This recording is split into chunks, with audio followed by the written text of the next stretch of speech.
যদি আমি তোমাদেরকে জিজ্ঞেস করি যে নারুটো অ্যানিমের মধ্যে সবথেকে ভয়ঙ্কর এবং প্রতিভাবান শিনোবিদের মধ্যে একজন কে, অনেকেই হয়তো বলবা মাদারা, হাশিরামা কিংবা ইতাচি।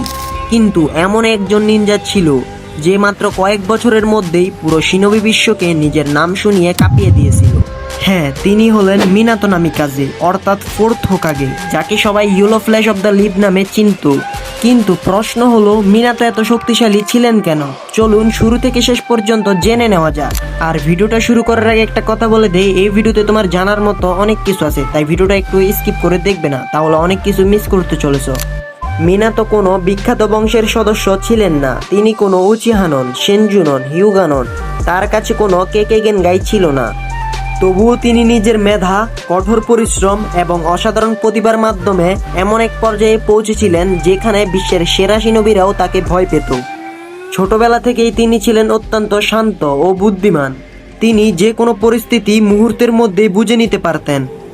মিনাতোর সবচেয়ে বড় শক্তি ছিল তার গতি। অনেকেই মনে করেন তিনি শুধু দ্রুত দৌড়াতে পারেন, কিন্তু আসল বিষয়টি তা নয়। তার বিখ্যাত জুৎসু ফ্লাইং থান্ডার গড টেকনিক হিরাইশিন্ন জুৎসু ব্যবহার করে তিনি বিশেষ সিলযুক্ত স্থানে মুহূর্তের মধ্যেই টেলিপোর্ট করতে পারতেন।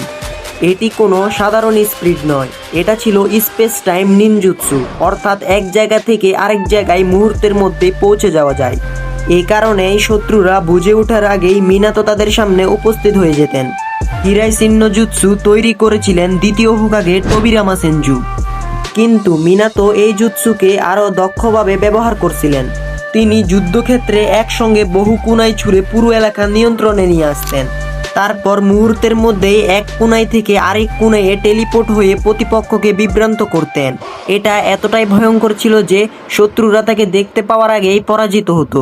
মিনাতো শুধু শক্তিশালী নয়, তার বুদ্ধিও ছিল অসাধারণ। তিনি যুদ্ধের মাঝেই মুহূর্তের মধ্যেই কৌশল তৈরি করতে পারতেন।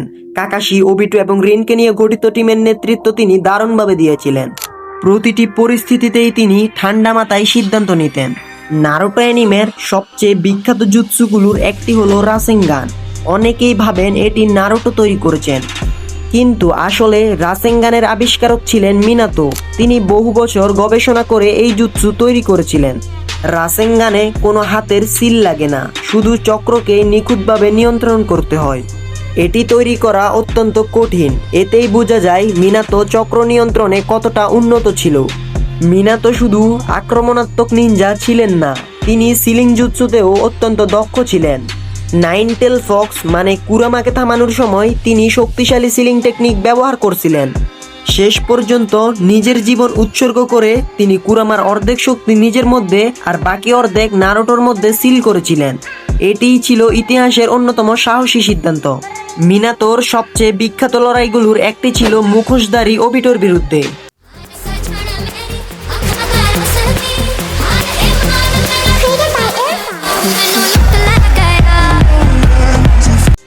ওবিটোর কামই দক্ষতা তখন প্রায় অপ্রতিরোধ্য ছিল।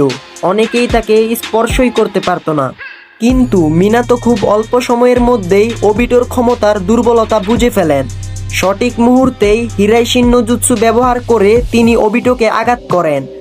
এই লড়াই মিনাতোর বিশ্লেষণ ক্ষমতা এবং যুদ্ধবুদ্ধির সবচেয়ে বড় উদাহরণ।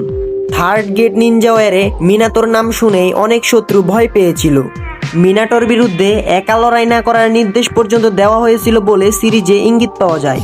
তিনি খুব অল্প সময়ে বহু শত্রুকে পরাজিত করতে পারতেন।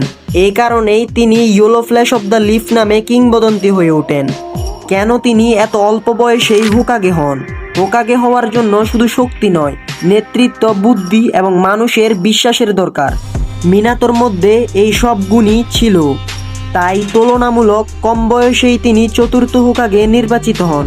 যদি মিনাতো আরও দীর্ঘদিন বেঁচে থাকতেন। এটি ভক্তদের মধ্যে সবচেয়ে আলোচিত প্রশ্নগুলোর একটি। এটা নিয়ে আমি একটা ভিডিও বানিয়েছি, তোমরা চাইলে এই ভিডিওর শেষে সেই ভিডিওটা দেখতে পারো।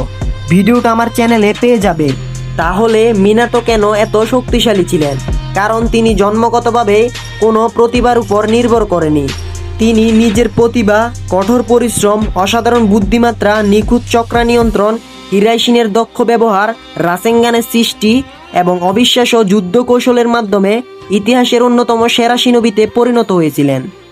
তাই আজও ভক্তরা তাকে নারুটোর বাবা হিসেবে নয়, বরং পুরো শিনোবি ইতিহাসের অন্যতম শ্রেষ্ঠ হোকাগে হিসাবে মনে রাখে। হ্যাঁ, এটাই ছিল আজকের ভিডিও। যদি ভিডিও ভালো লাগে তাহলে অবশ্যই ভিডিওতে একটা লাইক করে দিবে আর ছোট একটা কমেন্ট করে দিবে। তো আজকের মতো ভিডিও এতটুকুই, দেখা হবে নেক্সট ভিডিওতে। ততক্ষণের জন্য ভালো থাকবে, সুস্থ থাকবে। তো আল্লাহ হাফেজ।